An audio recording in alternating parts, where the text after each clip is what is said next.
The day everything changed started like any other. Coffee, a quick kiss from my husband, Michael, and then the familiar knot of anxiety in my stomach as I headed to the office. Our small tech startup, our dream, was on the verge of collapse. We had poured every penny, every ounce of energy into it for 5 years, but now we were facing a cliff.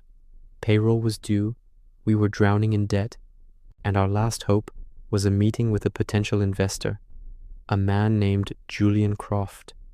Michael was the brains behind our software, the genius coder. I was the face of the company, the one who handled the business side, the pitches, the networking. We were a perfect team, or so I thought. The night before the meeting, we sat in our tiny office, the glow of the monitors illuminating our exhausted faces. Michael looked at me, his eyes filled with a desperation I'd never seen before. "We have to get this, Sarah," he whispered, "whatever it takes." That phrase, "whatever it takes," echoed in my mind as I walked into Julian Croft's lavish office the next day. He was older, charismatic, with a reputation for being as ruthless in business as he was in his personal life. He listened to my pitch, a slight, unreadable smile on his face. He wasn't interested in our projections or our technology. He was interested in me. He made it clear, not with words, but with lingering glances, a hand on my arm that stayed a second too long, and an invitation to dinner at a place so exclusive you couldn't get a reservation. He said we could finalize the details there.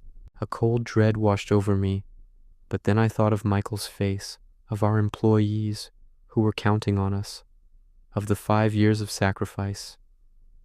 "Whatever it takes," Michael had said. When I told Michael about the dinner, I expected him to be angry, to tell me to cancel it.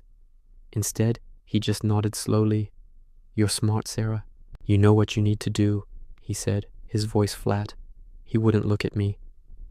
In that moment, something shifted between us. It felt like he was handing me a loaded gun and telling me to use it, all while pretending he didn't see it in my hands. The dinner with Julian was a blur of expensive wine and veiled propositions. I played the part, laughing at his jokes, letting him believe he had me right where he wanted me.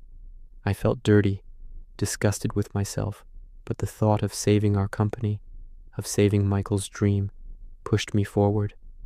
I went home that night feeling like a ghost, and when I slipped into bed, Michael pretended to be asleep. The distance between us felt like a chasm. The next morning, an email arrived. The term sheet from Julian. The investment was ours. I should have been ecstatic. I ran to show Michael, my hands shaking. He looked at the screen, a flicker of relief crossing his face before it hardened again. "Good," was all he said. No hug, no celebration, just a cold, single word. Over the next few weeks, as our company started to breathe again, my marriage suffocated. The unspoken thing between us grew into a monster. Michael became distant, irritable. He started working late, avoiding being home with me. When I tried to talk to him, he'd accuse me of things, twisting my actions. He'd say, "Well, you were willing to do anything for the company, weren't you?" He used the sacrifice he'd tacitly approved of as a weapon against me. The irony was crippling. I had done it for us, for him. But he looked at me like I was a stranger, like I was tainted. The man I had loved, the man I had built a life with, was treating me with contempt for the very act that saved his dream. Julian, the investor, would occasionally send a suggestive text, which I ignored. But every time my phone buzzed, Michael would glare at me with suspicion. The breaking point came during a stupid argument about groceries. It escalated, as they all did, and he finally screamed it at me. "I can't even look at you anymore. I don't know who you are or what you did to get that money." I stared at him, my heart shattering into a million pieces. "What I did?" I said, my voice barely a whisper.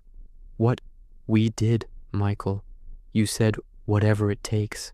You sent me in there. You knew." He just shook his head, unable to face his own complicity. He couldn't live with the choice he had helped make. It was easier for him to make me the villain, to offload his own guilt and shame onto me. He needed a villain so he could still see himself as a hero. That night, he packed a bag. He told me he needed space, but we both knew it was over. I stood in the doorway of the life we had built, watching him walk away. The company was thriving. Our dream had been saved, but I had lost my husband. I had lost the very person I did it all for. Looking back, I see it all so clearly. The cracks in our marriage were already there. The pressure of the business just broke them wide open. He didn't just ask me to make a sacrifice. He asked me to carry the moral burden for both of us.